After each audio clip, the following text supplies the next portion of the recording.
se complementan con lo que ya hemos visto.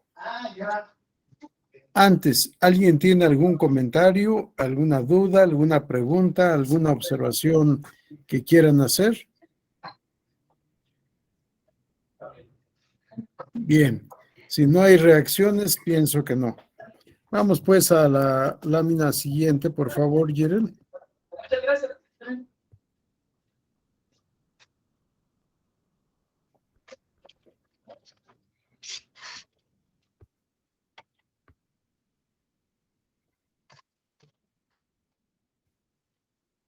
¿Alguien no quiere que veamos la diapositiva siguiente? Avanzamos, por favor. Eso es. Vean los temas que tenemos propuestos. Y les había dicho, vamos a abarcarlos todos, pero me parece que hay un desorden. Se tomaron ideas de alguna obra y se dejaron plasmadas aquí, pero nos falta establecer un orden que yo propongo en la diapositiva siguiente. Vamos a la siguiente, por favor, Jirel. Creo que habíamos puesto a disposición de ustedes las diapositivas que hemos estado presentando. He pedido que me permitan revisarlas, hacer algún ajuste y que después de la sesión de mañana ya puedan estar disponibles. Porque si ustedes advierten, esta diapositiva es un poco diferente a la que teníamos en la sesión del viernes. Temas generales o fundamentales del derecho probatorio.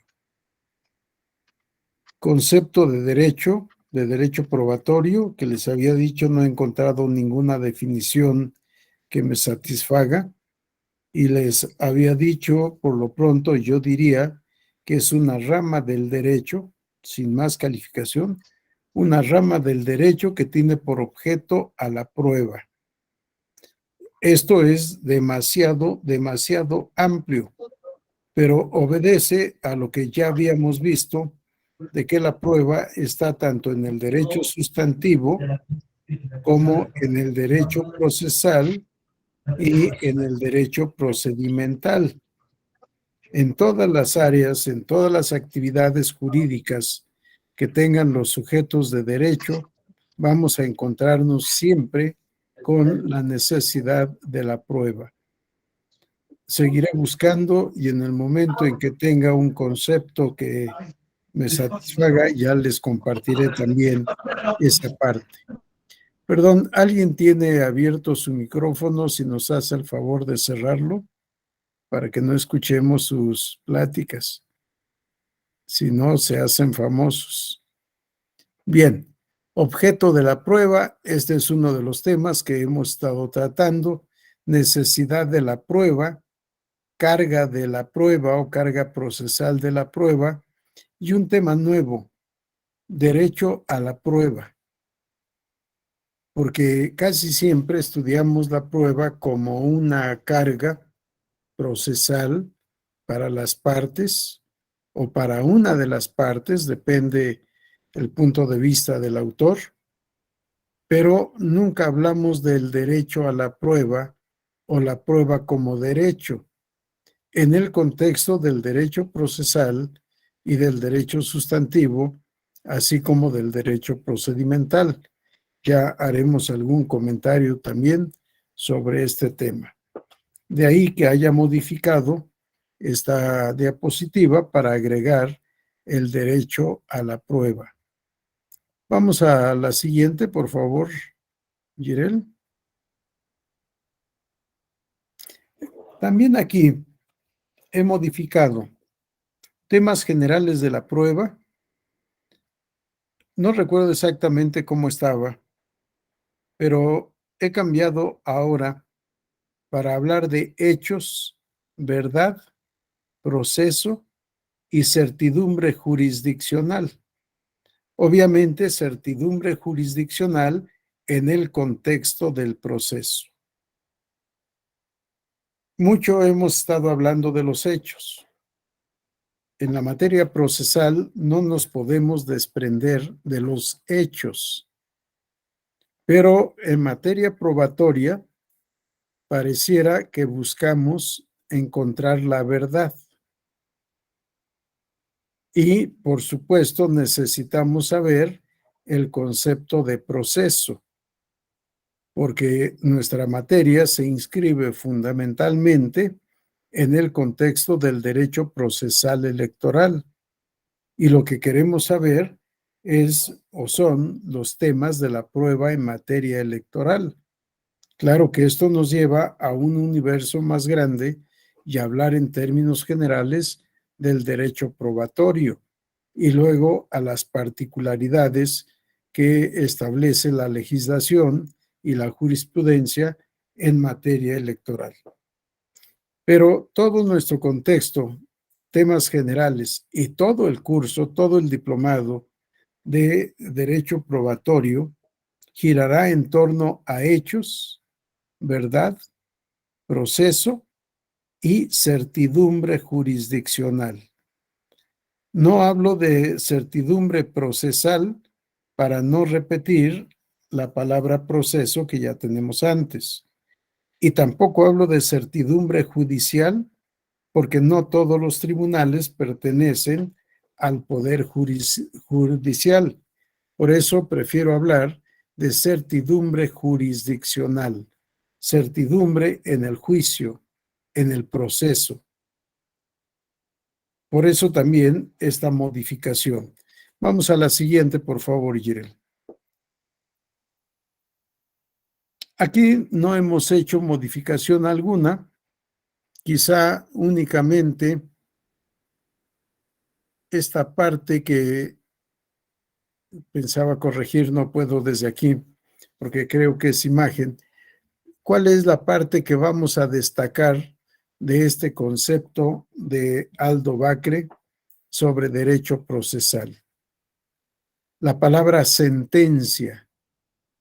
Si la palabra sentencia la vamos a destacar en este concepto, pero no de cualquier sentencia, sino de la sentencia que pone fin al litigio. Por eso decimos con Aldo Bacre que el derecho procesal es la rama del derecho que tiene por fin analizar la actividad que desarrollan el órgano jurisdiccional, los auxiliares, las partes y los terceros en la necesidad de alcanzar la creación de una norma particular a través de la sentencia, que ponga fin al litigio y logre la paz social. Si el juicio es una forma pacífica de resolver los conflictos de intereses de trascendencia jurídica. El último acto de todo juicio o proceso es la sentencia. Pero la sentencia, nos dice Aldo Bacre, que pone fin al litigio, que lo resuelve para tratar de devolver, restituir la paz social, la paz en la que debemos de convivir todos los seres humanos. Vamos a la siguiente diapositiva, por favor. Aquí no agregamos nada, ya habíamos visto, ya habíamos leído este concepto. Vamos a la siguiente, por favor. La definición de proceso tampoco tiene ningún agregado, salvo lo que ya les había dicho. Cuando hablo de la aplicación del derecho, lo que trato de involucrar en toda esta conceptualización es siempre la idea de justicia. Las cosas solo son, o las actuaciones solo son conforme a derecho, cuando lo que se busca es la paz social, la justicia, la equidad del caso concreto, y resolver todos los temas de tal suerte que haya en realidad un acceso eficaz a la justicia, un acceso eficaz a la impartición de justicia. Para mí la palabra derecho tiene un significado amplísimo.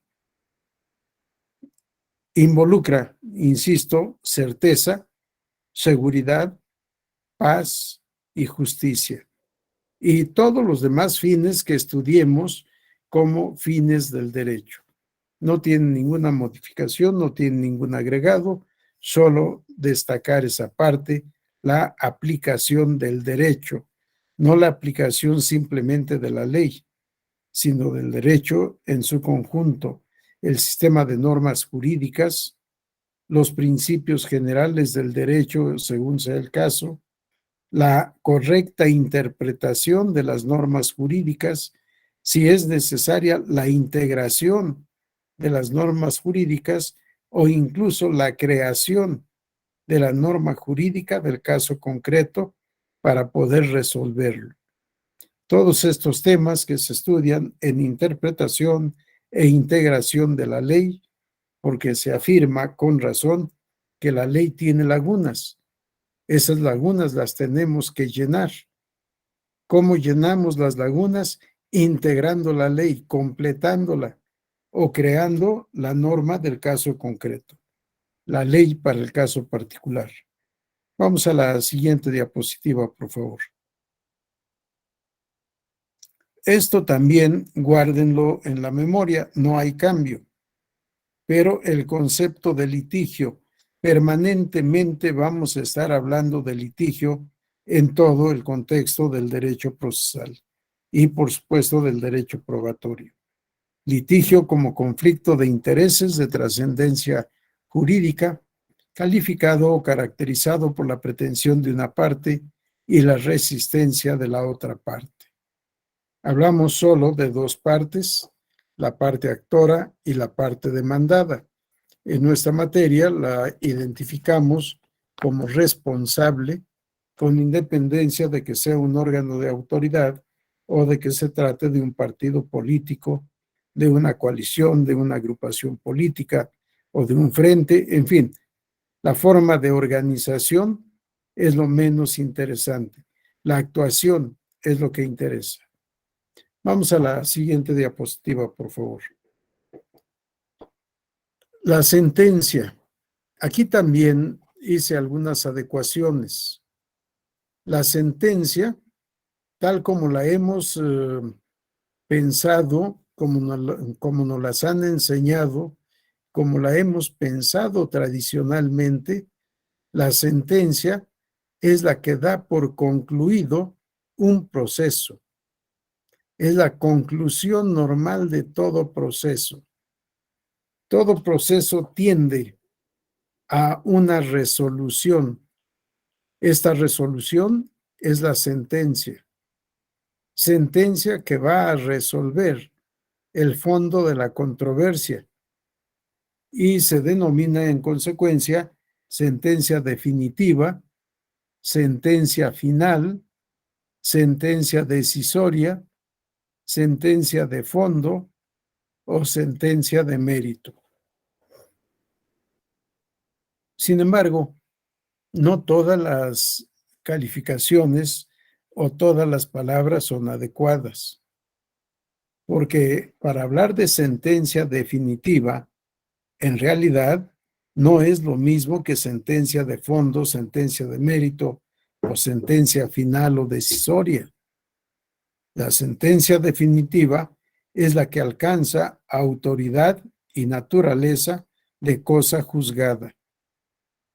Si no es cosa juzgada todavía, no podemos hablar de sentencia definitiva.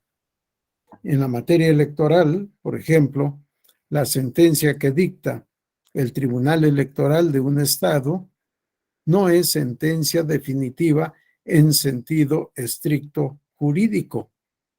Y sin embargo, cuando consultamos la Ley General del Sistema de Medios de Impugnación en materia electoral, vamos a encontrar que un requisito para la procedibilidad del medio de impugnación es la definitividad del acto, que la sentencia sea definitiva o que el acto sea definitivo.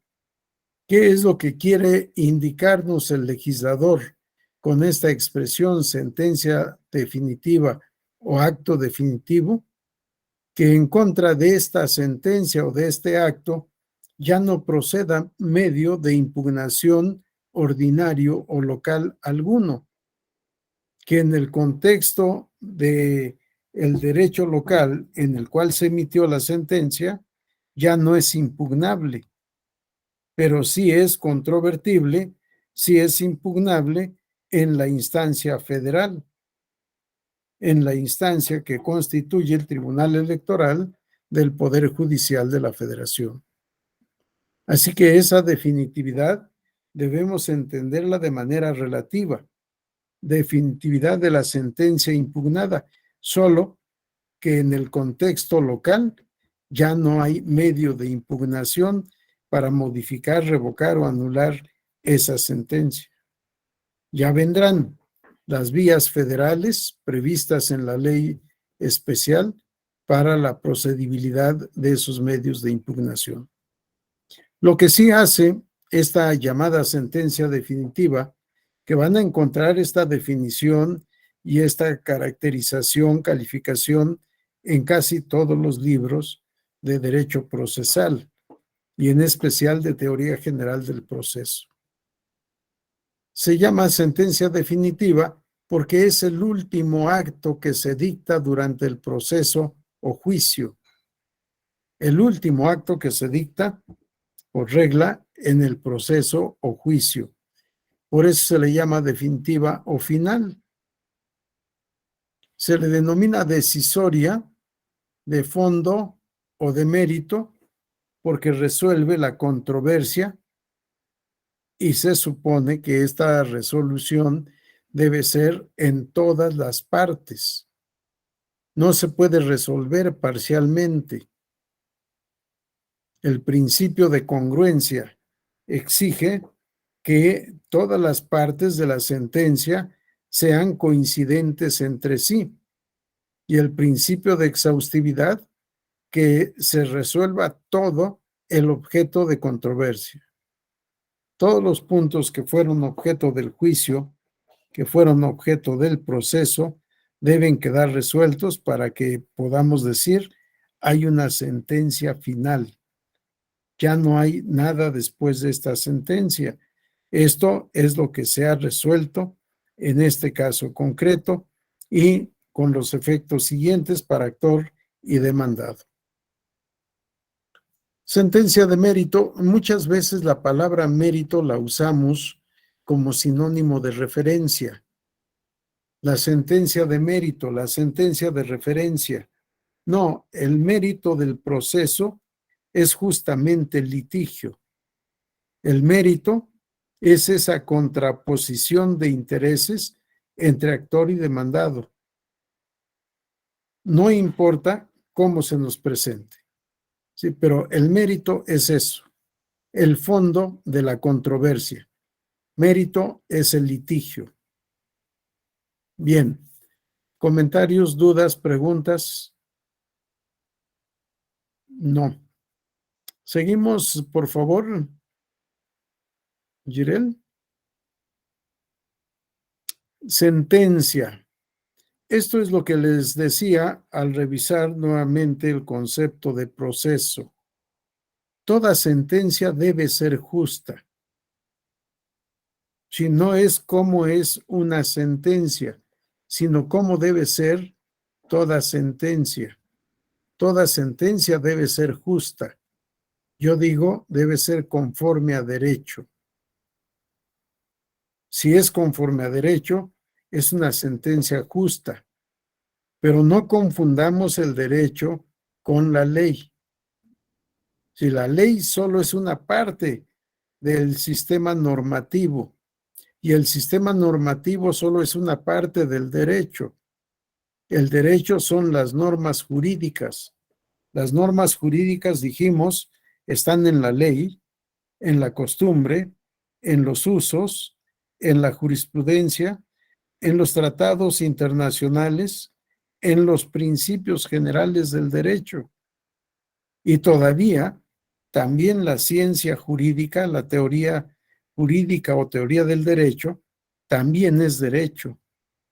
Por tanto, podemos en una sentencia citar a teóricos para dar fortaleza científica a nuestros argumentos. Y debemos necesariamente citar el fundamento jurídico y, por supuesto, también el fundamento fáctico.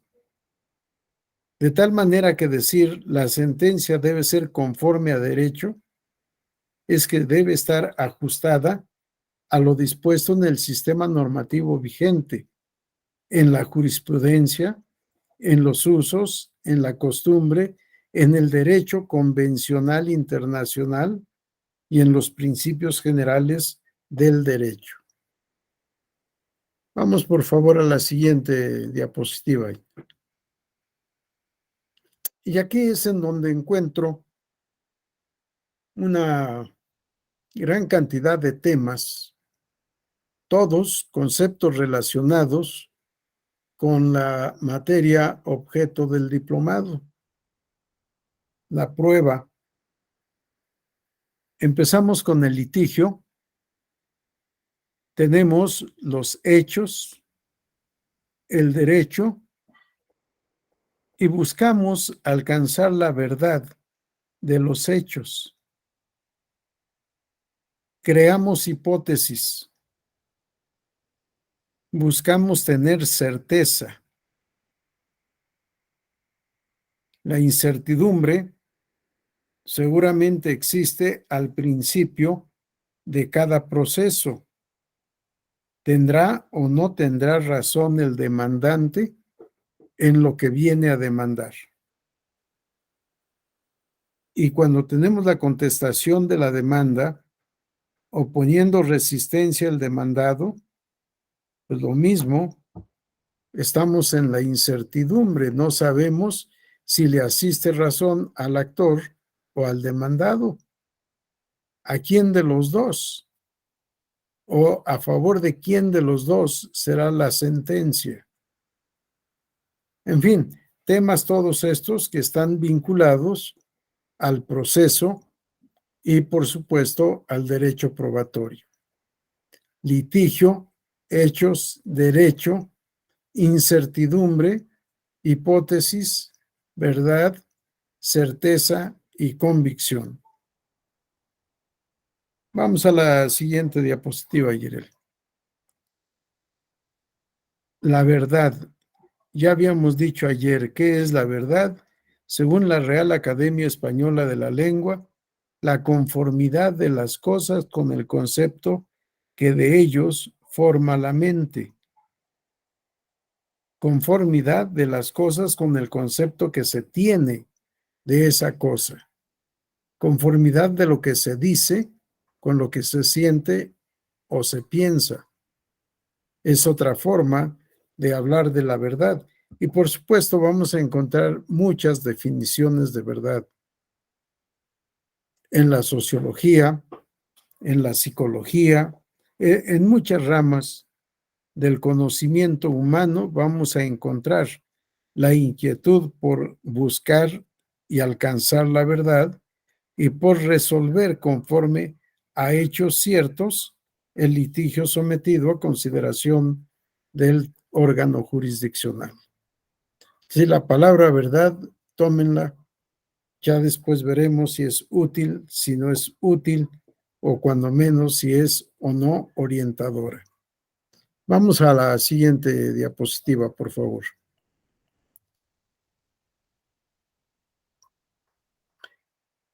A ver, regresamos un poco a la anterior, dos antes, la otra, por favor. Vean, decíamos aquí, conceptos relacionados, hechos. Ahora sí, regresamos a la transcripción del artículo, Jirel. En el artículo 255 del Código de Procedimientos Civiles para el Distrito Federal. Me gusta citar este artículo por una gran verdad que contiene al principio. Toda contienda judicial, principal o incidental, principiará por demanda. Si no hay demanda, no hay juicio. Todo juicio, principal o incidental, empieza con demanda y después viene todo lo demás.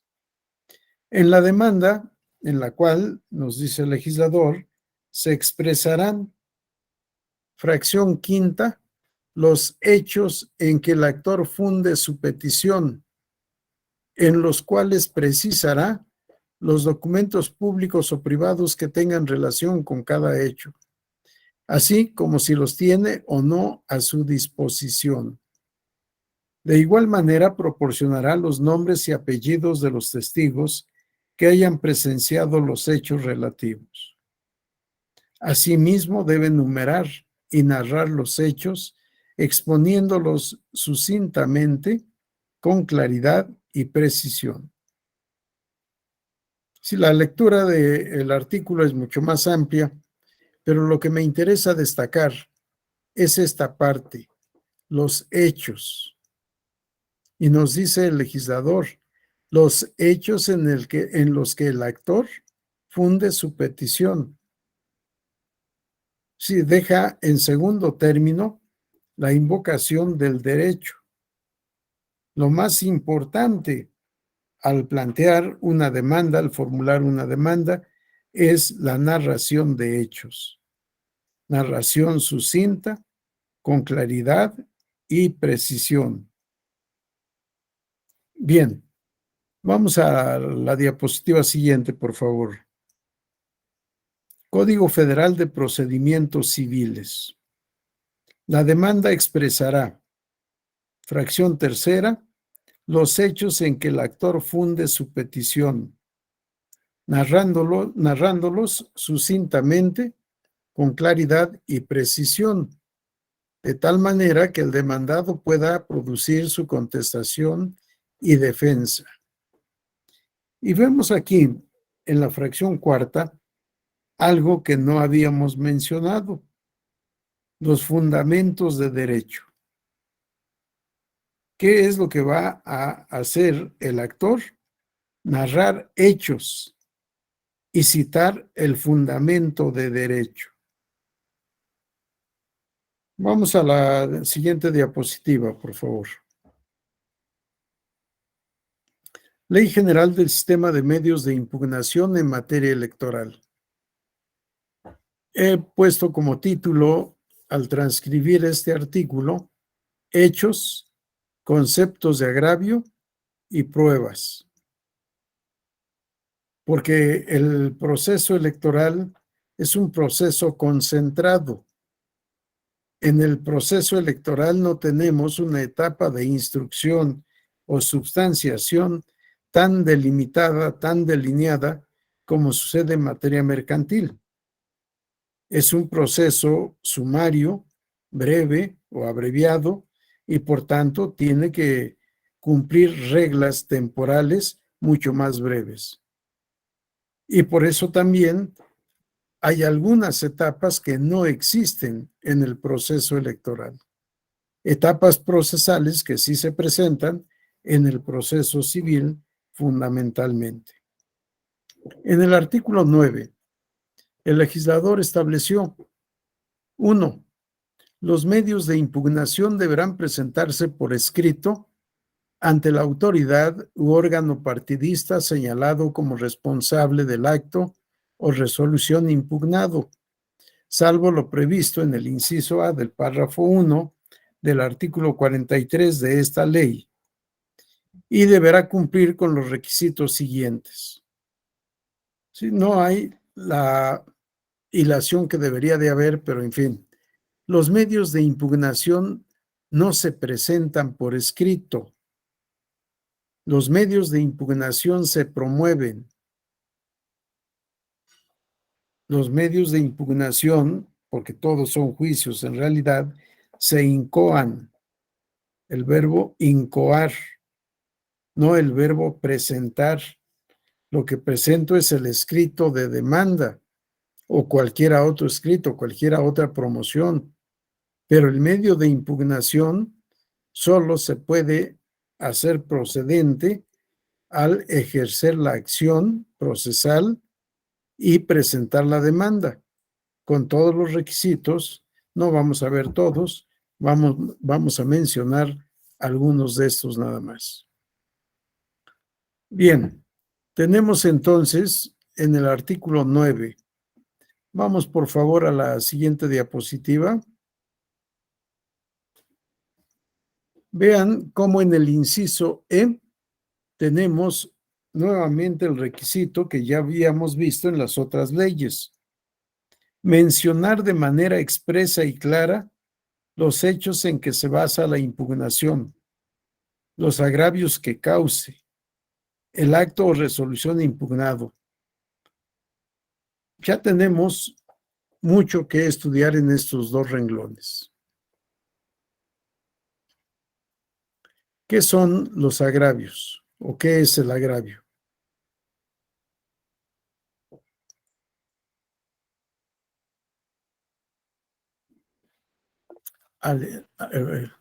José Carlos, adelante. Bueno, generalmente, ¿sí me escuchó? Sí, adelante. Generalmente son aquellos argumentos mediante los cuales una persona manifiesta que un acto es ilegal, mencionando las causas, los hechos que dan motivo a esa ilegalidad y, bueno, en la disposición legal que considera que fue, transgredida, algo así. Gracias, José Carlos. ¿Alguien más? ¿Nadie más se anima? Bueno, sí, no es eso, José Carlos. Agravio es la lesión a un interés jurídico o a un bien jurídico. Sí, agravio es la lesión jurídica que sufre un sujeto de derecho o afectación jurídica que sufre un sujeto de derecho. Ese es el agravio. Lo que nos decías, José Carlos, es el concepto de agravio. Sí, es diferente. Y efectivamente, en alguna ocasión, la Sala Superior llegó a establecer los requisitos que deben satisfacer los conceptos de agravio. Y se decía, debe de señalar con toda precisión el precepto jurídico que fue infringido por la autoridad y debe manifestar los razonamientos lógico-jurídicos para llegar a la conclusión de que el precepto fue indebidamente aplicado, que fue equivocadamente aplicado. Sí, eso es el concepto de agravio. Sí, pero el agravio es la afectación a un derecho que sufre un sujeto de derecho o persona. Bueno, nos pide el legislador en la materia electoral mencionar de manera expresa y clara los hechos en que se basa la impugnación, porque va a tomar en cuenta el tribunal esos hechos. Los agravios que cause. Sí, efectivamente, ¿cuál es el agravio? ¿Para qué nos servirá decir cuál es el agravio sufrido? ¿Cuál es el agravio causado? ¿Para qué nos servirá en esta materia?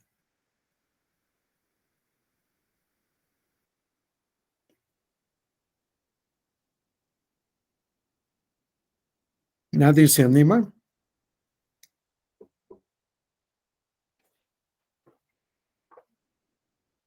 El agravio, la expresión del agravio sufrido, es la base para determinar si el actor tiene o no interés jurídico.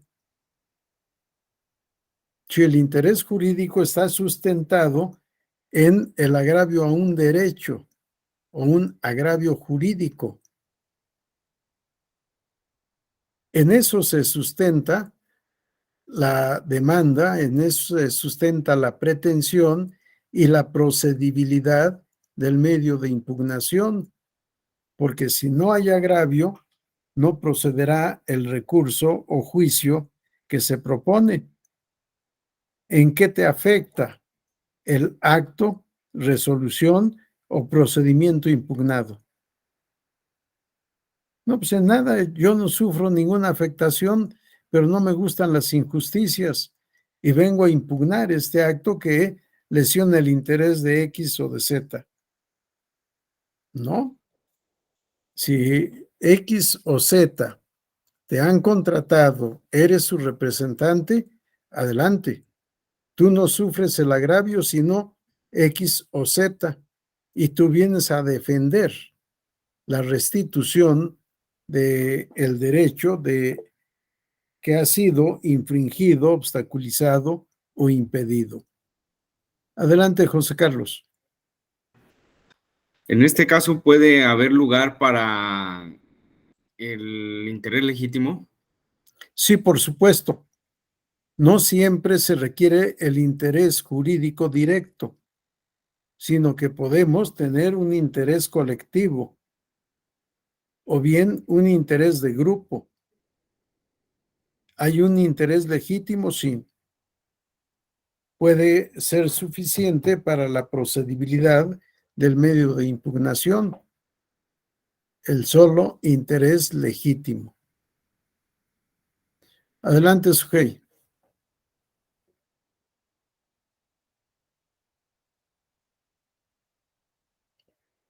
Se arrepintió Sujei, había levantado la mano o vi mal. Bueno. Doctor, creo que la compañera Sujei lo comentó por escrito. A ver, vamos a ver. Jirel, ¿de casualidad tienes a la vista lo que dijo Sujei? ¿Reviso? Por favor. Sí. A ver, ¿no los lees, por favor? Sí, dice, hoy sí me abstendré de participación, doctor. Mi red está tan inestable que solo en el lugar me agarra bien la señal y por lo mismo mi cámara la mantengo apagada. Mis disculpas, de igual forma por aquí por el chat trataré de participar el día de hoy. Gracias, Jirel. Bueno, no te preocupes, Sujei, se nos complica en ocasiones y ni modo, tenemos que estar a expensas de la tecnología y de los aparatos. Bien, el otro requisito, los preceptos presuntamente violados por la responsable. Y en su caso, las razones por las que solicite la no aplicación de leyes sobre la materia electoral por estimarlas contrarias a la Constitución. Si citar cuáles son los preceptos presuntamente violados, pero además ofrecer y aportar las pruebas dentro de los plazos para la interposición o presentación de los medios de impugnación previstos en la presente ley. Mencionar, y en su caso, las que habrán de aportar dentro de dichos plazos y las que deban requerirse cuando el promovente justifique que oportunamente la solicitó por escrito al órgano competente y no le hubieran sido entregadas. Sí, lo importante es lo primero, ofrecer y aportar pruebas. No solo se trata de narrar hechos, no solo se trata de decir mi interés jurídico se sustenta en tal agravio, sino además se deben ofrecer y aportar pruebas. Vamos, por favor, a regresar a la lámina de los conceptos relacionados, Jirel. Son como 4 láminas antes, creo. Ahí, gracias. Vean cómo todos estos elementos se van concatenando. Hechos, derecho, faltaría aquí incluir pruebas, ¿sí? Litigio, hechos, derecho, incertidumbre, hipótesis, verdad, certeza, pruebas y convicción. Ya luego veremos qué es la convicción. Regresamos a donde estábamos, Jirel, por favor. Gracias. Bien, a la siguiente, por favor.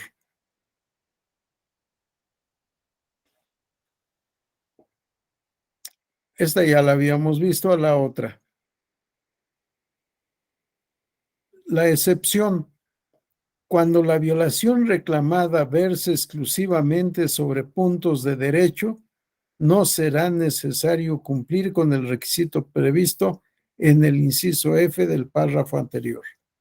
¿A qué se refiere el inciso F del párrafo anterior, el párrafo 1?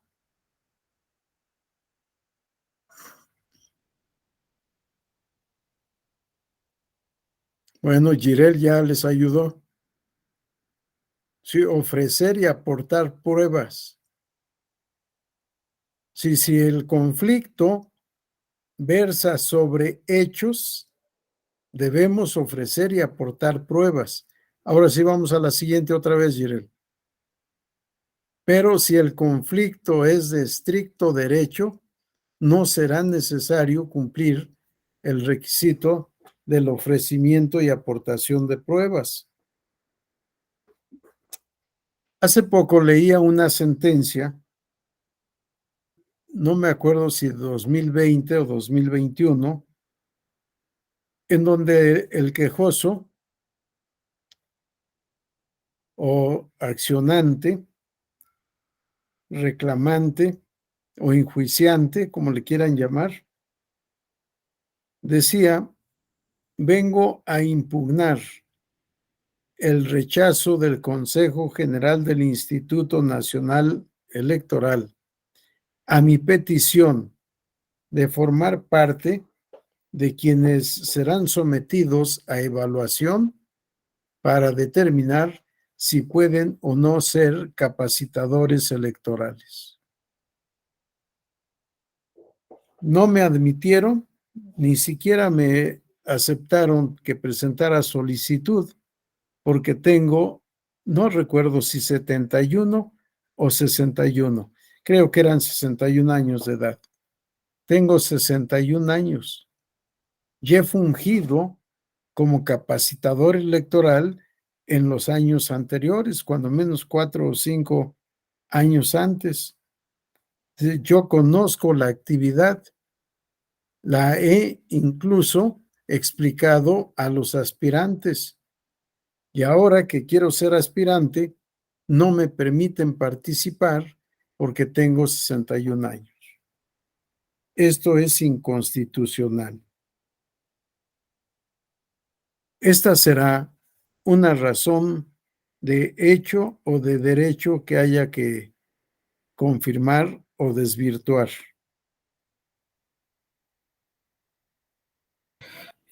Sería de derecho, ¿no, doctor? En atención a que se desprende de una convocatoria sustentada en ley, salvo que ya haya pasado la convocatoria y no lo dejaron participar, entonces considero que ahí sí sería de derecho. A ver otra vez. Sí, Porque sí. habías empezado bien, pero me confundí al final. Sí, si la persona que impugna la convocatoria, ¿sí? Porque no dejan participar a personas de más de 60 años, entonces sería una controversia de derecho, ¿sí? Pero si se emite la convocatoria, el señor participa y luego le dicen, ¿sabes qué? Tú quedas fuera porque si bien participaste, no es factible tu entrevista porque tienes más de 60 años. Ahí ya sería una controversia de hecho, doctor. Bueno, así lo considero, salvo su mejor opinión. Gracias, Israel. A ver, reconoce el ciudadano tener 61 años de edad y dice, en la convocatoria se estableció que solo hasta 60 años o menos. Vengo a impugnar porque no me admitieron participar en el procedimiento de selección porque tengo 61 años. El conflicto será de hecho o de derecho. Israel dice, es de hecho si es que la convocatoria es impugnada y se acaba de expedir. Pero si ya pasó, es de hecho. ¿Estamos de acuerdo? Israel ya se está arrepintiendo de lo que dijo.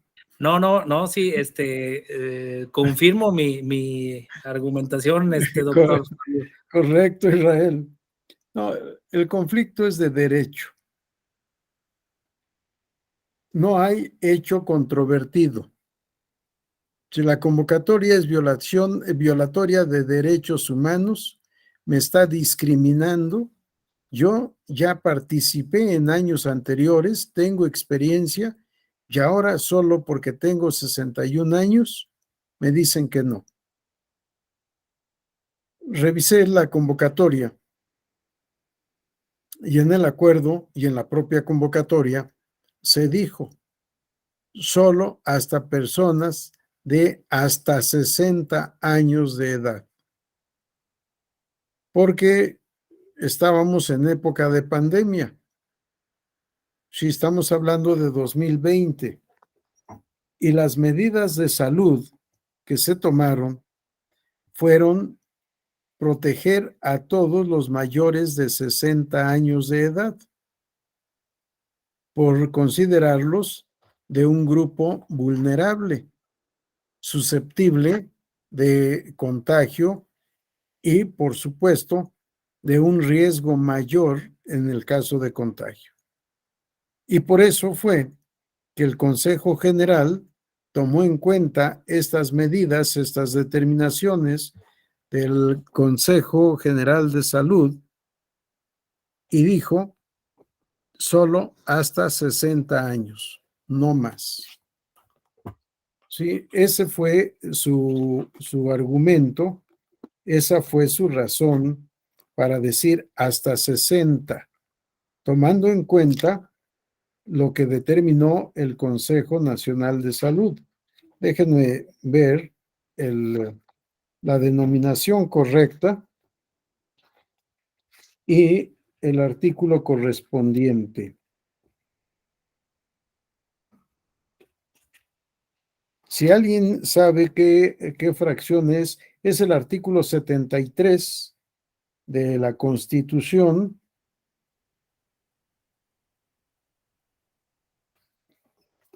Nada más la fracción es la que aquí está. Fracción 16 del artículo 73 de la Constitución.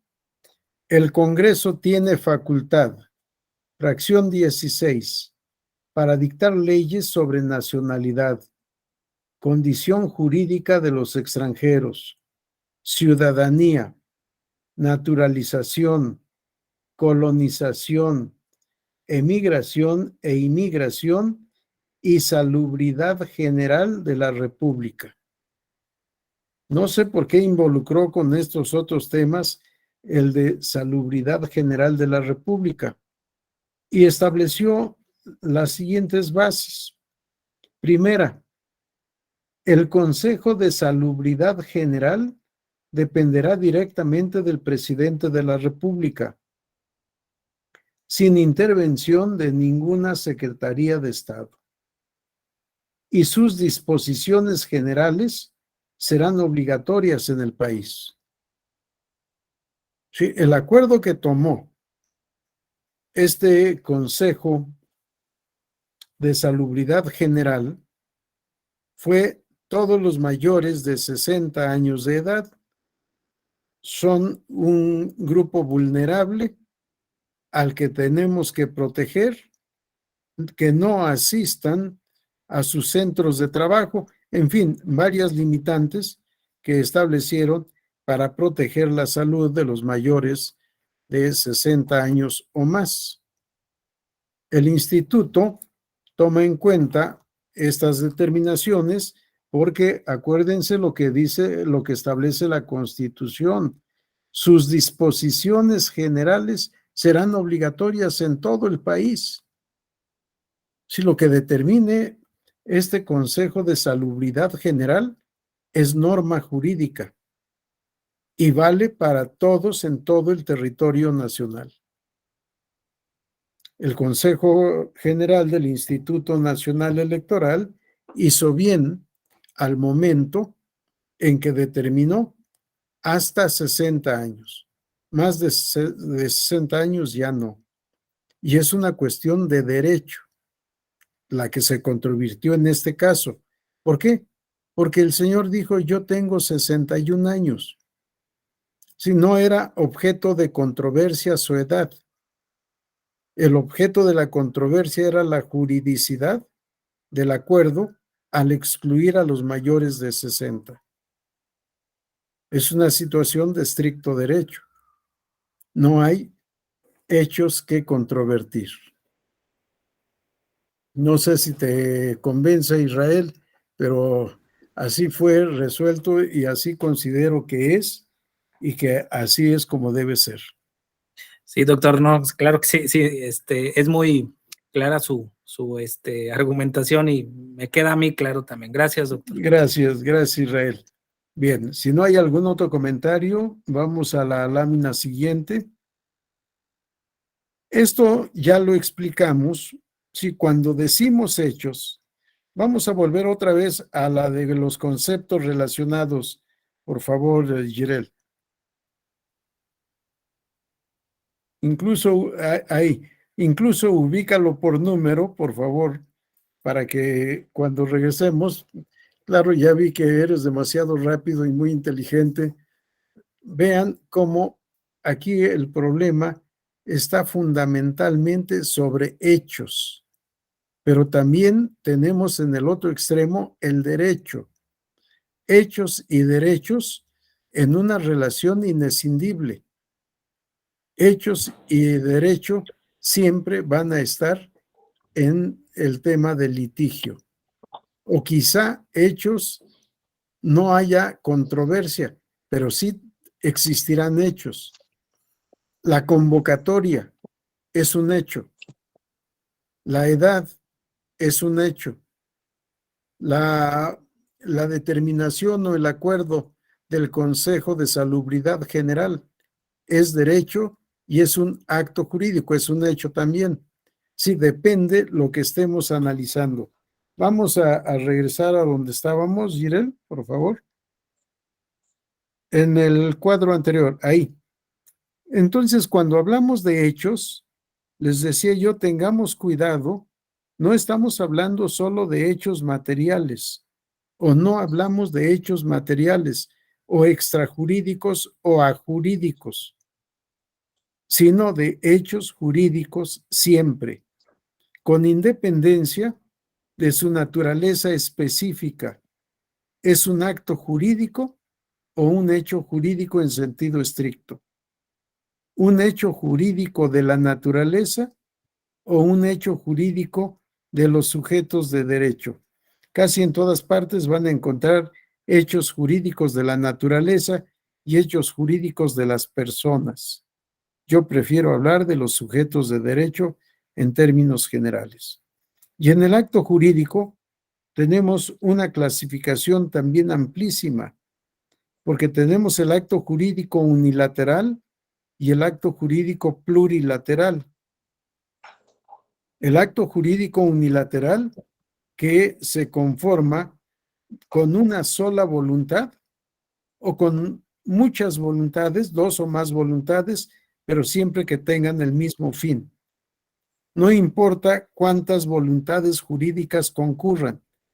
Si el fin es único, si el fin jurídico es el mismo, será un acto jurídico unilateral. Y les decía yo, la sociedad y la asociación son actos jurídicos unilaterales plurisubjetivos. Esto casi nadie lo enseña, casi todo mundo se va con lo previsto en el Código Civil y hablamos de contrato de sociedad y contrato de asociación civil. Y el contrato requiere de dos partes, ¿no? Esto que les digo, solo lo he leído en la obra de Nexerus, Derecho Civil Alemán, y en la obra de Francisco Messineo, derecho civil italiano. No lo he visto en ninguna otra obra.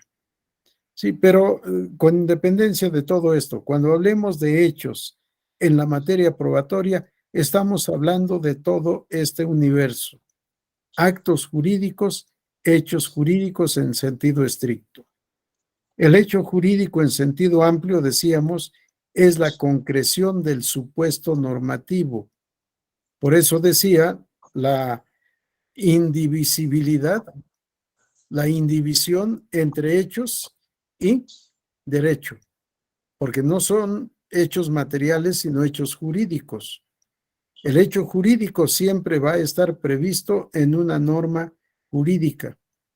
Y la regla es que el hecho jurídico produce consecuencias jurídicas. ¿De qué tipo? Depende la naturaleza del acto jurídico o del hecho jurídico que esté llevando a cabo.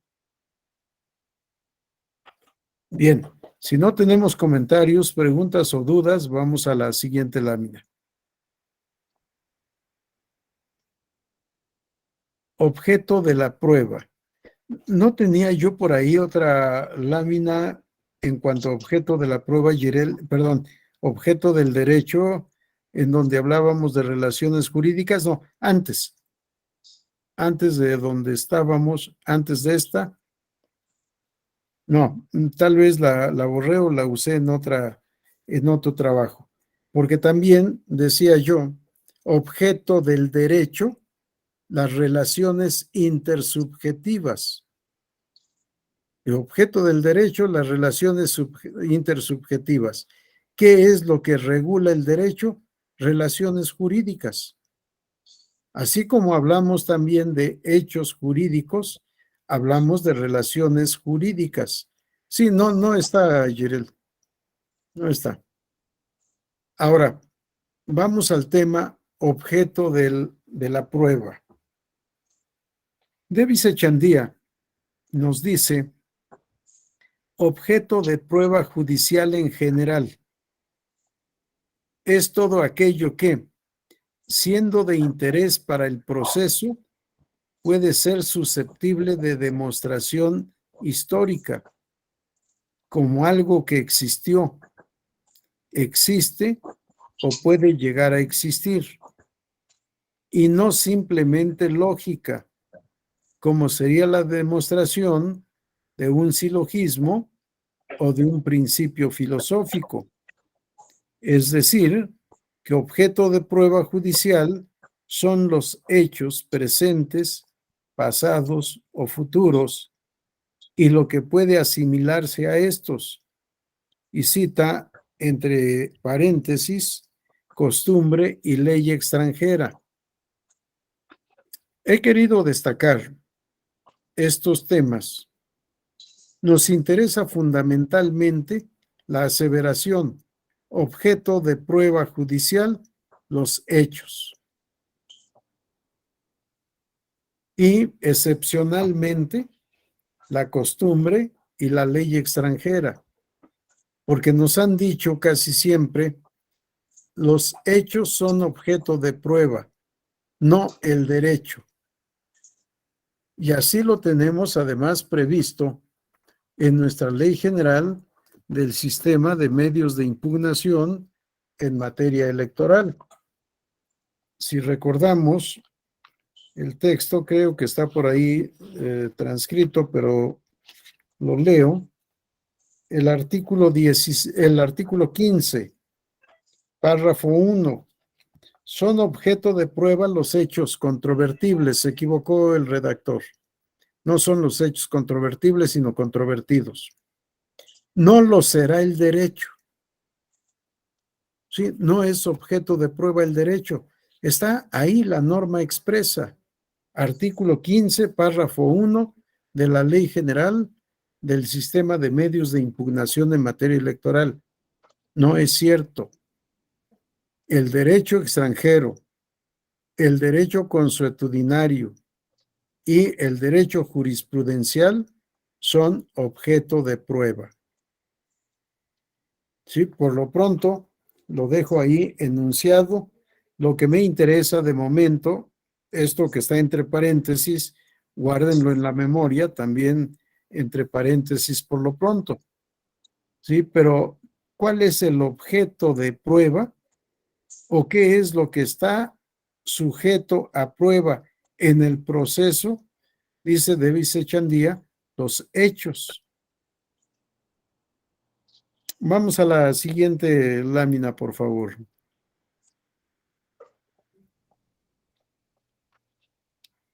En otra parte, Davis Echandía nos dice, el juez adopta su decisión con base en los hechos probados y en la regla que establece la carga de la prueba sobre los que se dejaron de probar, que a su vez se aplica a los hechos que constituyeron el presupuesto fáctico de las normas legales invocadas por las partes, o que aquel debe aplicar oficiosamente. Como han demostrado Rosenberg, Micheli, Carneluti y otros grandes juristas, la carga de la prueba no se distribuye en razón de las afirmaciones o negaciones de las partes, sino de los hechos que la norma jurídica por aplicar contempla como presupuesto para que se surtan sus efectos jurídicos. En la doctrina prevalece sin duda el concepto que ve en los hechos el objeto de la prueba, incluyendo en ellos la ley extranjera y la costumbre. Es mucho el contenido de este párrafo, pero quiero destacar nuevamente la posición de Davis Echandía. ¿Qué es lo que se debe de demostrar en el juicio? Los hechos. Dice con toda claridad, la carga de la prueba no se distribuye en razón de las afirmaciones o negaciones de las partes, por supuesto, porque la carga de la prueba solo incumbe, en principio, al actor, aunque también el demandado, respecto de sus excepciones, tiene la carga de la prueba. Pero vean esta afirmación categórica, porque luego nos vamos a encontrar con que siempre no. La carga de la prueba no se distribuye en razón de las afirmaciones o negaciones de las partes. El juez adopta su decisión con base en los hechos probados.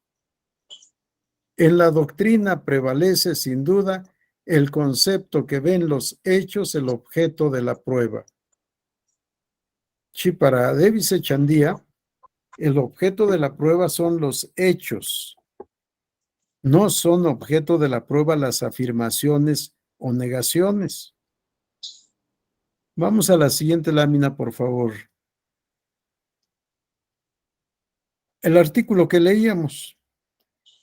¿Qué se prueba u objeto de la prueba? Son objeto de prueba los hechos controvertibles.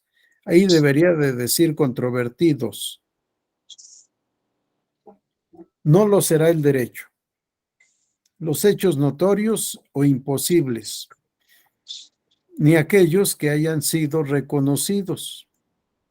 Pero vean ahora el párrafo 2. El que afirma está obligado a probar. También lo está el que niega cuando su negación envuelve la afirmación expresa de un hecho. Davis Echandía nos dice las afirmaciones y las negaciones no son objeto de prueba, sino los hechos. Y aquí el legislador reconoció una, pero también reconoció la otra. Son objeto de prueba los hechos, pero luego nos dice, el que afirma está obligado a probar. Por fin, ¿a dónde recae la carga de la prueba? ¿En los hechos obviamente la carga de la prueba es para actor o demandado o demandado respecto de hechos o con relación a afirmaciones y negaciones. Si la ley tiene aquí una antinomia. Por una parte, establece los hechos son el objeto de la prueba y por la otra parte establece, tiene carga de la prueba el que afirma. El que afirma está obligado a probar. Vamos a la siguiente diapositiva, por favor. Vean a Carneluti en la prueba civil. Nos dice en la prueba civil, en el lenguaje común, prueba se usa como comprobación de la verdad de una proposición. Solo se habla de prueba a propósito de alguna cosa que ha sido afirmada y cuya exactitud se trata de comprobar. La prueba de la afirmación acerca de la existencia de un hecho se hace mediante el conocimiento del mismo hecho. El conocimiento no es la prueba, pero da la prueba de la afirmación. En este sentido, justo es reconocer que objeto de prueba no son los hechos, sino las afirmaciones, las cuales no se conocen, pero se comprueban, mientras que aquellos no se comprueban, sino que se conocen. Una contradicción totalmente abierta a lo que dice Davis Echandía. Claro, Carneluti es anterior a Davis Echandía.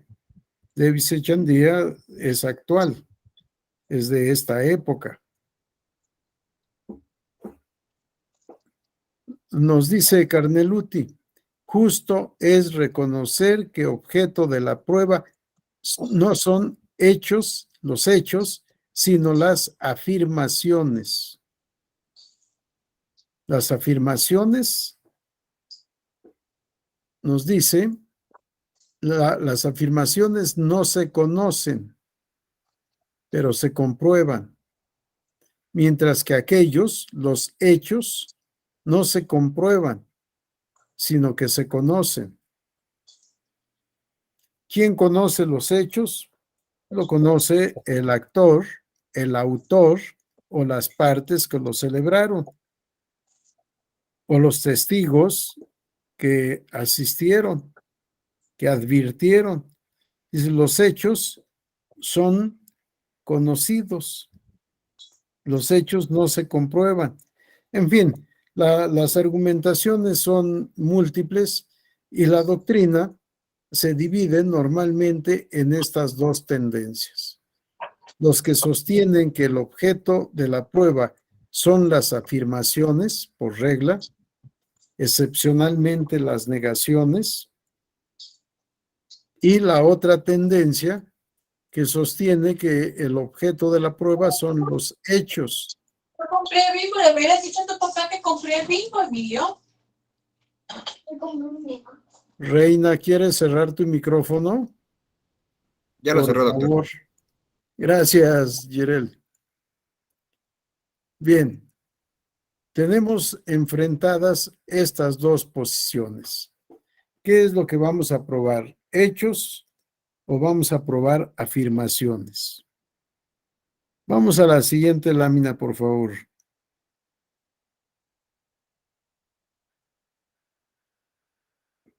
Sentís Melendo, Santiago Sentís Melendo, al dar respuesta a la pregunta ¿qué se prueba?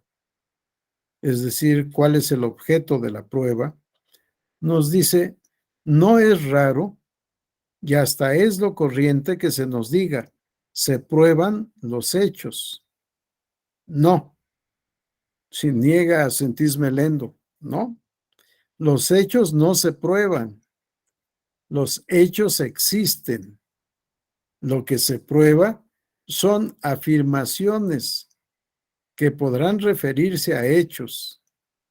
Las afirmaciones normalmente, generalmente, se refieren a hechos. De ahí viene la confusión que hace decir que se prueban hechos. Se prueban afirmaciones. La prueba es verificación y la verificación se ha de referir a afirmaciones. Vean cómo Sentís Melendo se afilia a la tendencia de Carneluti y nos dice, no se prueban los hechos, se prueban las afirmaciones, que normalmente se refieren a hechos, excepcionalmente se refieren a normas jurídicas. Y todavía reitera, se aprueban afirmaciones. La prueba es verificación y la verificación se refiere a afirmaciones. Está diciendo en una afirmación lo que se pretende probar aplicando el razonamiento de Sentís Melendo. Si el actor afirmó, el demandado y yo celebramos contrato de compraventa, tiene que demostrar la existencia de esa compraventa de acuerdo al documento en el que se hizo constar. En fin, solo destacar de momento este enfrentamiento.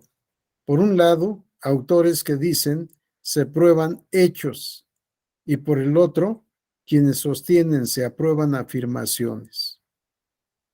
Vamos a la siguiente diapositiva, por favor. ¿Qué es la prueba?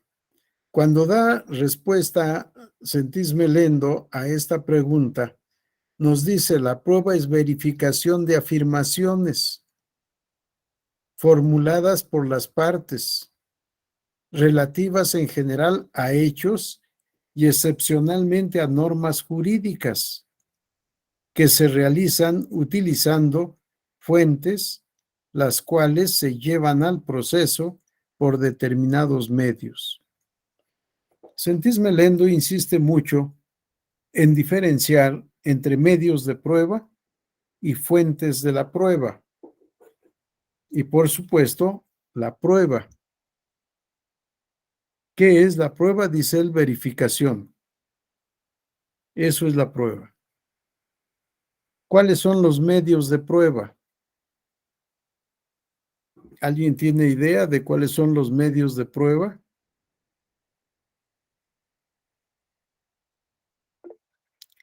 Adelante, José Carlos. Serían aquellos instrumentos o canales a través de los cuales la prueba se va a poder desahogar. Por ahí así podría, o mecanismo. Gracias, José Carlos. Normalmente es la idea que tenemos.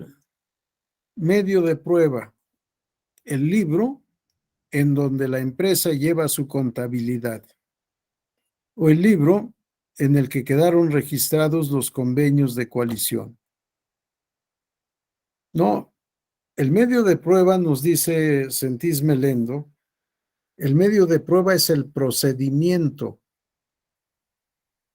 Sí, dice, a ver, prueba es verificación de afirmaciones formuladas por las partes relativas en general a hechos y excepcionalmente a normas, que se realizan utilizando fuentes, las cuales se llevan al proceso por determinados medios. Sí, dice Sentís Melendo, medio de prueba es el medio por el cual se lleva la prueba al proceso. Es el procedimiento. No, tampoco se han puesto de acuerdo los autores en estos conceptos. Sentís Melendo y otros dicen que son elementos de prueba, ¿sí? Elementos de prueba, el testimonio, o la confesión o el dictamen pericial. En fin, esos son elementos de prueba. Medios de prueba, la formalidad, el procedimiento para llevar a juicio esas pruebas. Y fuente de prueba, ¿de dónde surge la prueba? Y nos dice que el testigo es una fuente de prueba.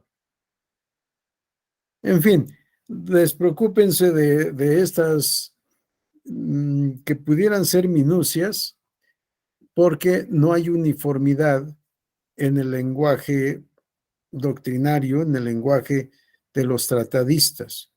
Y si los tratadistas no se han puesto de acuerdo, pues nosotros en la vida cotidiana, con mayor razón, no vamos a poder tener total acierto en lo que digamos o las palabras que utilicemos. El sentido común de medios de prueba es lo que dice José Carlos, son los elementos probatorios, objetivos o subjetivos. Una boleta puede ser un elemento de prueba, pero también la pueden identificar como medio de prueba.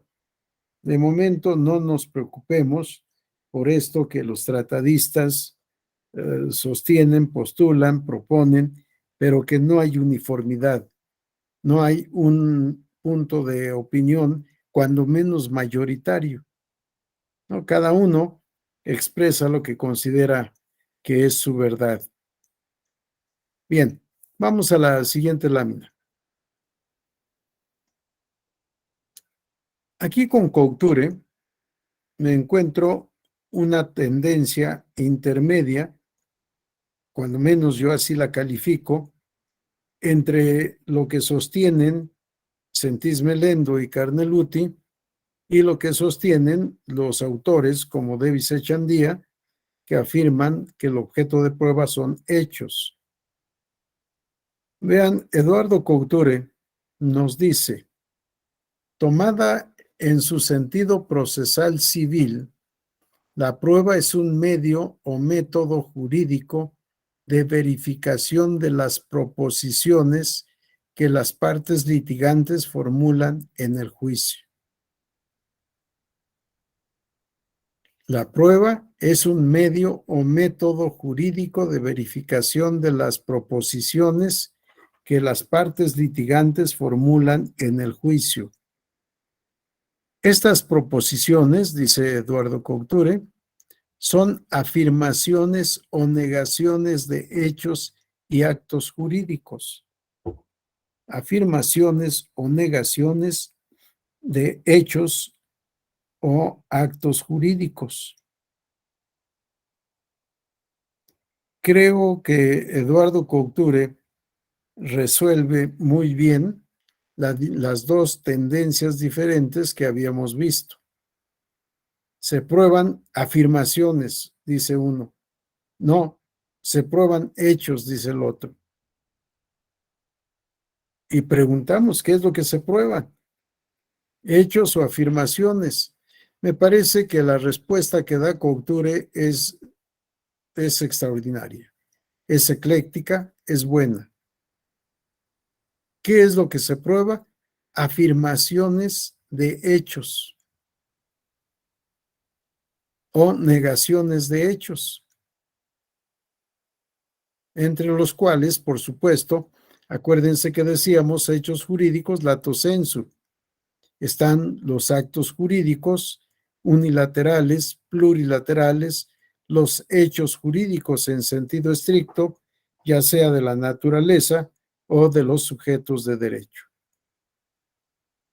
Para mí, esta es una afirmación y es lo correcto. ¿Qué es lo que se prueba? Afirmaciones de hechos o negaciones de hechos. Esto es lo que se somete a prueba. No es el hecho aislado, no es la afirmación aislada. Y no podemos ser categóricos, enfáticos, decir no se prueban los hechos. Los hechos ahí están. ¿En dónde? Porque acuérdense lo que leíamos con uno de los tratadistas. Hechos presentes, futuros o pasados. Si es futuro, no existe en este momento. Si es pasado, ya no existe en este momento. Solo existen los presentes, los hechos presentes. Pero también los hechos pasados son objeto de prueba. ¿Cómo vamos a probar? Depende de los elementos, pero vamos a probar el hecho. X y Y celebraron un contrato de compraventa. La compraventa es un hecho. Claro, si ya desglosamos la teoría del hecho jurídico, vamos a encontrar que la compraventa es un contrato, una especie del género convenio lato sensu. Y el convenio lato sensu es una especie del género acto jurídico. Y el acto jurídico es una especie del género hecho jurídico en sentido amplio. Bien, entonces, para mí, lo correcto es lo que dice Couture. Afirmaciones o negaciones de hechos jurídicos.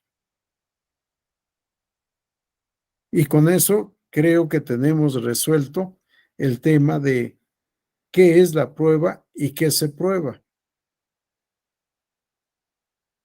Bien, vamos a la lámina siguiente, por favor. A ver, regresamos a la anterior, la anterior, por favor. La primera de Davis Echandía. Esta. La que sigue, Geliel. Ahí. A ver, creo que no. Esta es de Carneluti, entonces está antes la de Davis Echandía. Esta. Nos dice Davis Echandía, objeto de la prueba. Objeto de prueba judicial en general, todo aquello que siendo de interés para el proceso puede ser susceptible de demostración histórica o simplemente lógica. El objeto de la prueba judicial son los hechos presentes, pasados o futuros, y lo que pueda asimilarse a estos, y nos dice costumbre y ley extranjera.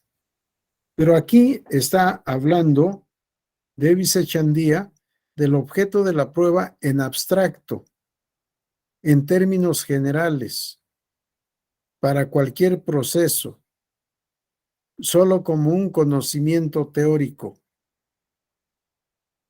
Ahora vamos a la lámina que inicia objeto de la prueba, tema probandum. La que sigue. La otra. La que sigue.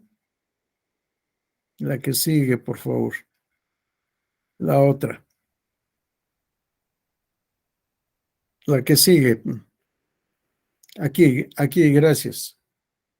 Tema de la prueba o tema probandum.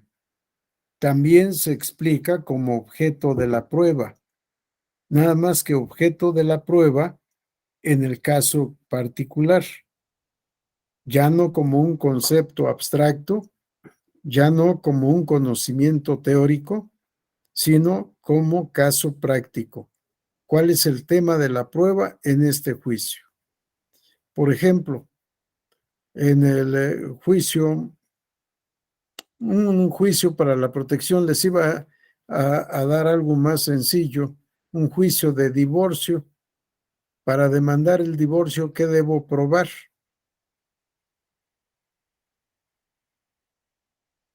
¿Estar casado, doctor? Pues sí, ¿verdad? Si no, ¿cómo me divorcio si no estoy casado? Sí, para el objeto de la prueba, ya no de la prueba en general, sino en este caso del juicio de divorcio, Pues el objeto de la prueba es el matrimonio, porque si no, ¿qué disolvemos? Y luego, si es un divorcio con causa o un divorcio incausado, como en la Ciudad de México, pues en la Ciudad de México no hay más que demostrar, sino solo estamos casados y nos queremos divorciar. Y los divorcian en 15 minutos, porque esa es su voluntad. Si lo que aducimos es, quiero ser candidato de mi partido y me han negado participar en la precampaña porque dicen que no estoy al corriente en el pago de mis cuotas. Y yo he estado pagando cuotas todo el tiempo, aquí están mis recibos. ¿Qué es lo que tenemos que demostrar en este caso concreto? Es decir, ¿cuál es el tema probandum? Primero, que soy militante de ese partido.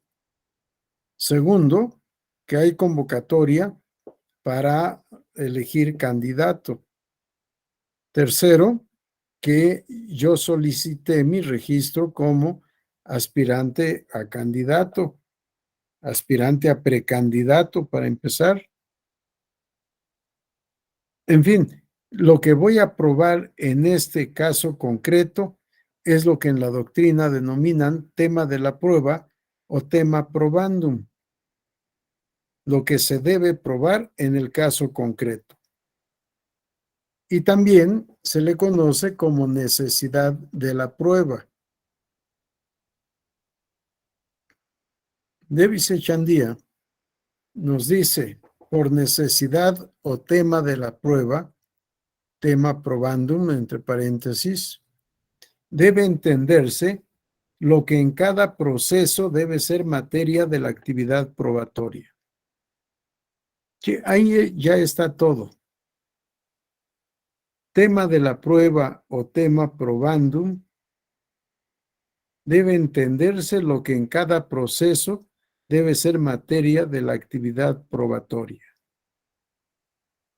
Ya no es en abstracto qué es la prueba o qué se puede probar, sino en el caso concreto, qué es lo que se prueba, qué es lo que se debe probar, porque el juez va a resolver según lo alegado y probado en juicio. Bien. Por necesidad o tema de la prueba, tema probandum, nos dice Davis Echandía, debe entenderse lo que en cada proceso debe ser materia de la actividad probatoria. Esto es, los hechos sobre los cuales versa el debate o la cuestión voluntaria planteada y que deben probarse, por constituir el presupuesto de los efectos jurídicos perseguidos por ambas partes, sin cuyo conocimiento el juez no puede decidir. Es también una noción objetiva porque no se contempla en ella la persona o parte que debe suministrar la prueba de esos hechos o de algunos de ellos, sino en general el panorama probatorio del proceso, pero concreta porque recae sobre hechos determinados. Lo más importante está al principio. Tema probandum, lo que se debe probar en el juicio concreto, en el juicio en particular, con independencia de que se pueda probar en otros juicios. ¿Comentarios, dudas, preguntas, observaciones? ¿No tenemos ninguna intervención? José Carlos. Bueno, o al menos yo me va quedando un poco más claro lo que, ya sea desde la perspectiva del litigante o de quien tiene que resolver, cuál es el objeto o hacia dónde nos tenemos que dirigir al momento de determinar qué es lo probado, ¿no? Esta serie de definiciones creo que son muy claras y sí me están ayudando tener más claro al momento de analizar al menos qué pruebas se pueden aportar o cómo valorar las pruebas. Qué bueno, José Carlos. Gracias por el comentario. Vamos a la siguiente diapositiva, por favor, Jirel. Carga de la prueba. La carga de la prueba determina lo que cada parte tiene interés en probar para obtener éxito en el proceso. Es decir, cuáles hechos entre los que forman el tema de la prueba en ese proceso necesita cada uno que aparezcan probados para que sirvan de fundamento a sus pretensiones y excepciones, sin que se trate de una obligación o deber. Y le dice al juez cómo debe fallar en caso de que esas pruebas falten.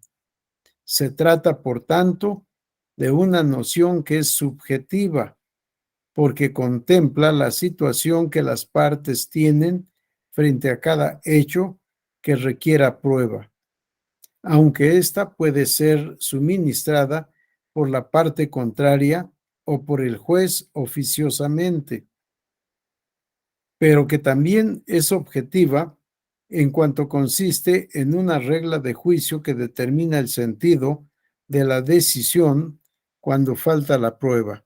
Además, es concreta respecto de las partes, ya que, vamos a la siguiente,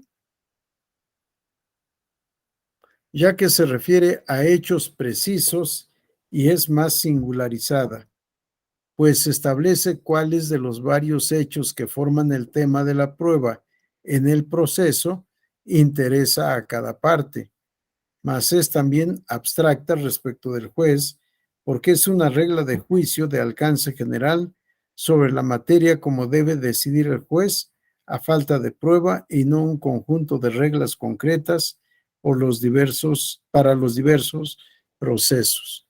Vamos a regresar a la lámina anterior, que quizá la lectura sea amplia. Hay muchos conceptos también en todo este tema, pero vamos a ver qué es la carga de la prueba. La carga de la prueba determina lo que cada parte tiene interés en probar para obtener éxito en el proceso.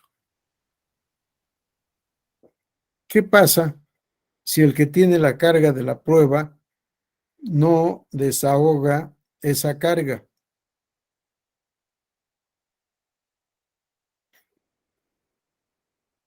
¿Qué pasará si el que tiene la carga de la prueba no la desahoga? No cumple esa carga procesal.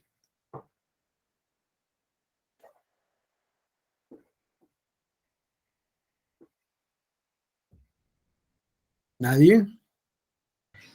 Creo, doctor, que se tendría que declarar desierta esa prueba porque no le dio el impulso procesal.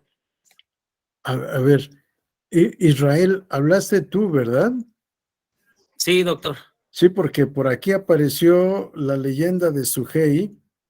No sé si nos haya mandado algún mensaje, Jirel.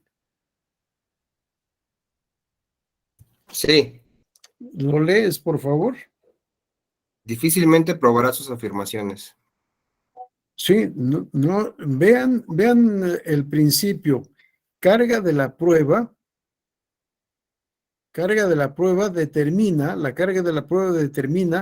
lo que cada parte tiene interés en probar para obtener éxito en el proceso.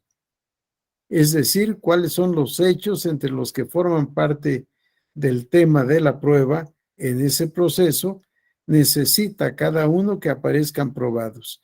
En fin, a ver, carga de la prueba, porque nos dice por aquí entre paréntesis que no es obligación o deber. Yo creo que sí es un deber jurídico, pero no vamos a entrar a estas discusiones. Carga de la prueba. ¿Qué es la carga de la prueba? La conducta que en juicio debe desahogar una de las partes en su beneficio. No desahogar o no cumplir esa carga procesal será en su perjuicio.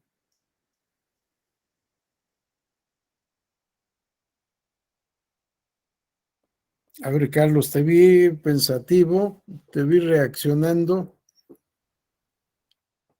¿No quedó claro? ¿Yo? Sí.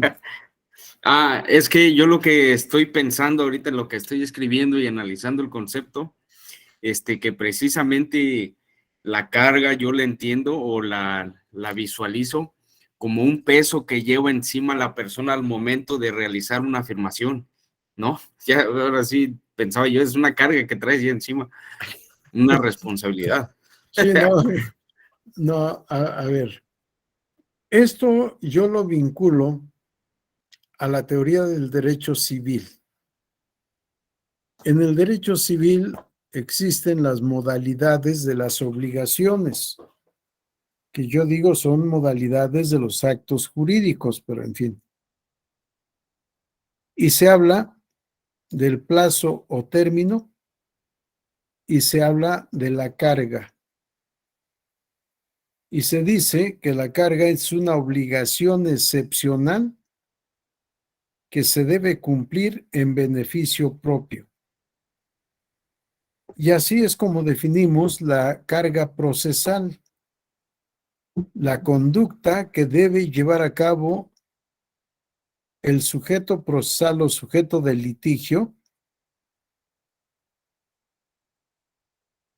para obtener una resolución favorable.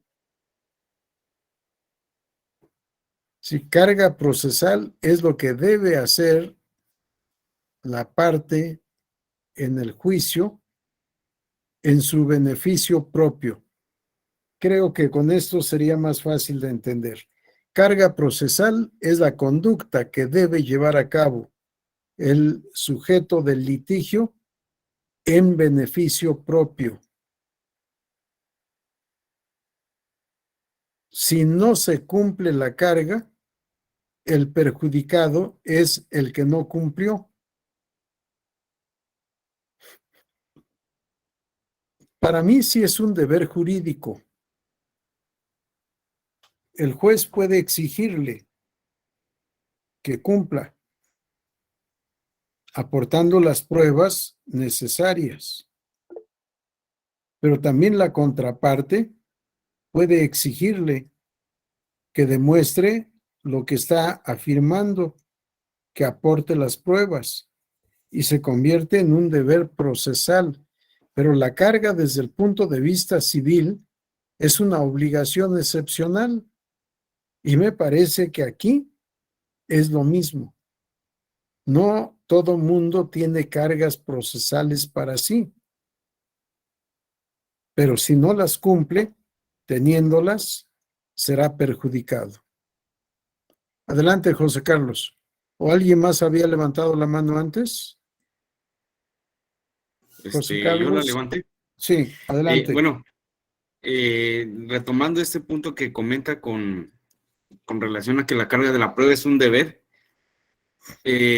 pues, yo considero, y no sé si puede ser acertado en ese sentido, pero sí, porque el juez incluso hay algunos apercibimientos, ¿no? Que hace que trae una consecuencia jurídica, incluso a veces el no aportarla. Por ejemplo, las confesionales, si no te presentas, se te tendrá por contestado en sentido afirmativo, ¿no? O el testigo se tendrá por no desechado, como lo comentaba el compañero anteriormente.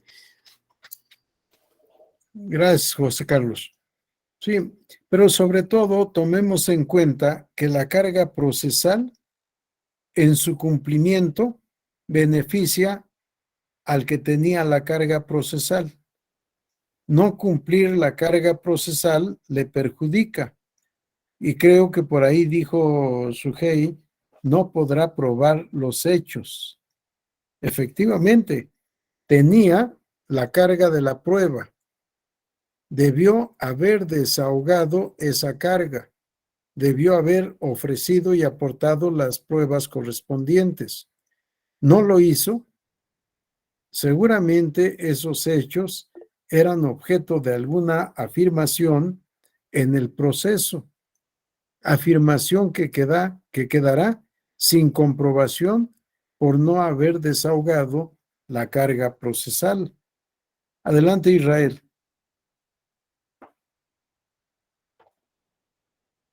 Sí, gracias, doctor.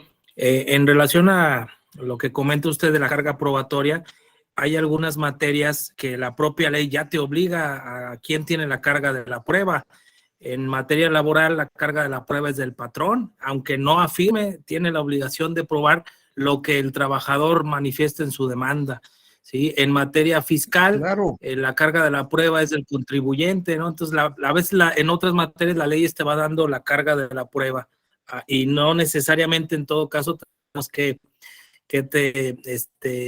como obligación presentar, o más bien de manera obligatoria la ley te dice, pues tú tienes que responder o tienes la obligación de la carga probatoria. Efectivamente, Israel, en varias leyes está previsto como un deber. En el contrato de arrendamiento de casa-habitación, el arrendador tiene el deber, tiene la carga de demostrar la existencia del contrato de arrendamiento. Si no, se toma como buena la declaración del arrendatario.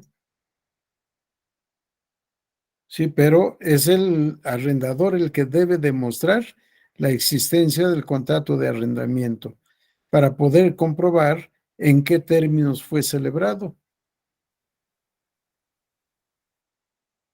En fin, la prueba para mí no se queda solo en carga, sino que es un deber procesal, contrario a lo que nos dice Davis Echandía. ¿Alguna otra intervención? ¿Algún comentario? Vamos a la siguiente diapositiva, por favor.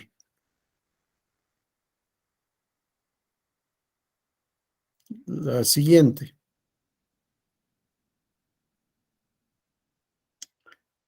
Vean, Enrique Paillas o Paillas, no sé cómo se pronuncie, nunca lo había escuchado.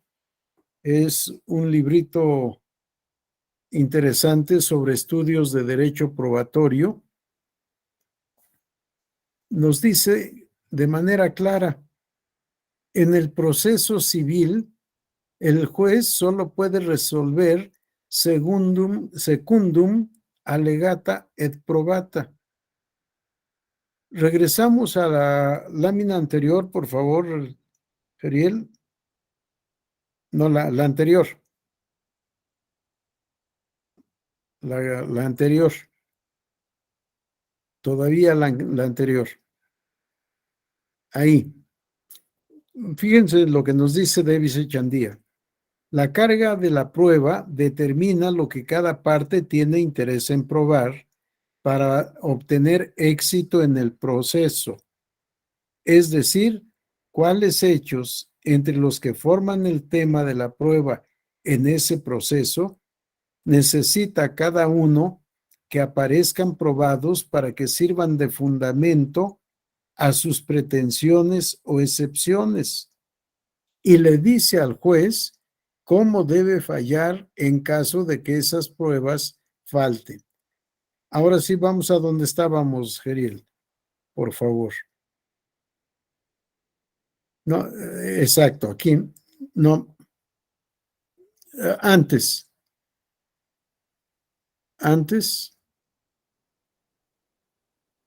aquí está bien. Sí, Enrique Paillas dice, en el proceso civil y en casi todos los procesos, por no decir que en todos los procesos, el juez solo puede resolver secundum allegata et probata. El juez solo puede resolver según lo alegado y probado en juicio. Dado el sistema dispositivo, el conocimiento del facta probandi debe serle proporcionado al juzgador mediante la actividad probatoria de las partes. Esa actividad de las partes no implica un deber de probar, sino que es una carga. Esto es, el peso que recae sobre cada una de ellas, que toma sobre sí el riesgo de la prueba y sufre las consecuencias que le depare su inactividad, pues se expone a una derrota en la litis, al rechazo de su pretensión o de su excepción. Si el que afirma tiene la carga de la prueba, el que tiene la carga de la prueba y no ofrece y aporta las pruebas, dice, sufrirá las consecuencias que le depare su inactividad. No poder demostrar lo que dijo en su demanda, el actor, por ejemplo, o no poder demostrar el demandado o responsable lo que dijo en la contestación de demanda.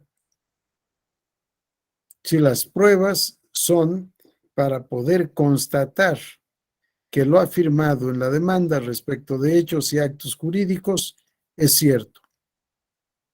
Si no se aportan las pruebas, si no se cumple la carga de la prueba, es probable que la resolución, que la sentencia que se dicte le sea desfavorable. Iba yo a entrar a otro tema, pero mejor seguimos, porque iba a entrar a qué pasa si las partes no aportan pruebas. Pero eso lo dejamos para mañana. Vamos a la siguiente lámina, por favor, Ariel. Fin de la prueba. La finalidad suprema y substancial de la prueba es la comprobación de la verdad. Vean cómo algunos autores hablan de verdad, otros no se refieren a la verdad. En fin, la finalidad suprema y substancial de la prueba es la comprobación de la verdad. La prueba en general es la relación concreta entre la verdad y el espíritu humano. La prueba es, pues, por este aspecto, el medio objetivo a través del cual la verdad logra penetrar en el espíritu. En crítica criminal, cuando se examinan todos los medios por los cuales la verdad puede llegar al espíritu, todos esos medios se compendian en el nombre genérico de pruebas. Esto por la finalidad de la prueba, comprobación de la verdad. ¿De la verdad sobre qué? Pues en principio es sobre los hechos controvertidos, aunque el autor pareciera no aceptar esta situación. La finalidad suprema es la comprobación de la verdad de lo afirmado en el proceso, tanto por el actor como por el demandado.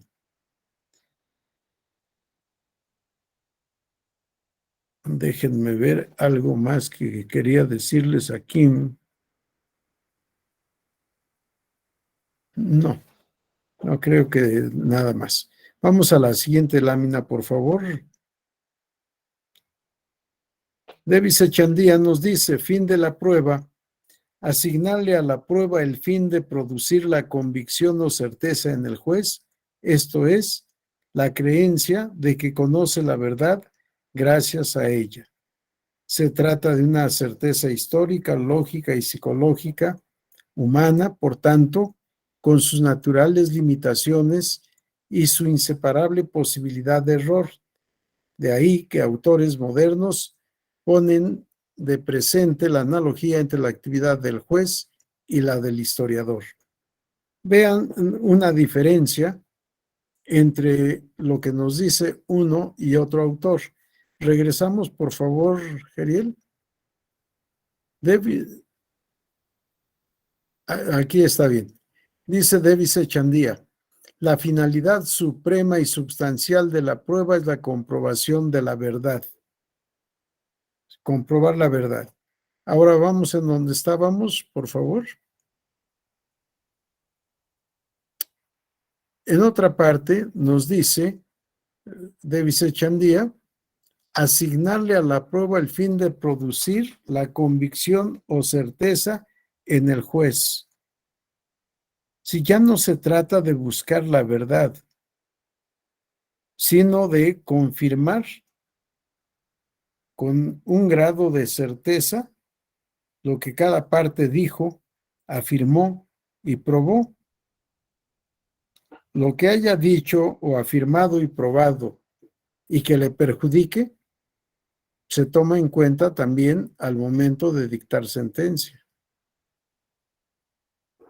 No es nada más lo que le beneficie, porque muchas veces, cuando formulamos la demanda, llegamos al capítulo de pruebas y le decimos al juez o al tribunal, juez, te ofrezco estas pruebas, te pido que las admitas y las valores en todo lo que beneficie a mi interés jurídico. No, esa petición no tiene sustento, no tiene fundamento, porque las pruebas no se ofrecen ni aportan solo para demostrar lo que nos interesa demostrar y lo que hemos afirmado, sino todo lo que resulte del proceso.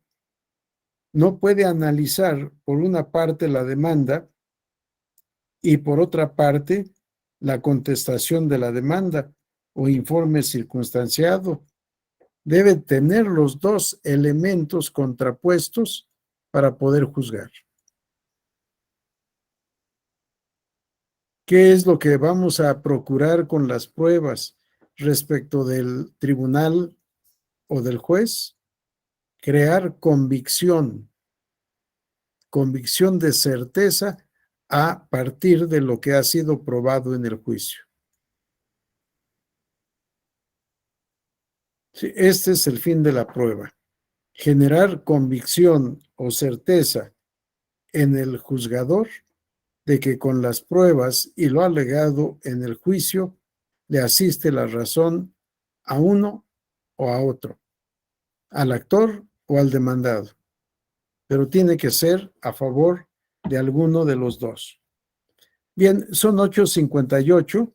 Vamos a suspender en esta parte la exposición de hoy. Mañana espero que acabemos estas partes generales o esta parte general de la prueba para poder seguir ya con particularidades. Si hay dudas, preguntas o comentarios, mañana las formulan, por favor, y trataré de contestarlas. Y si no, pues las anotaré como tarea de fiestas patrias para a la otra semana contestarles lo que mañana no pueda contestar. Que tenemos clase también el miércoles. Bueno, que descansen, buenas noches, nos veremos el día de mañana por el mismo canal, por favor.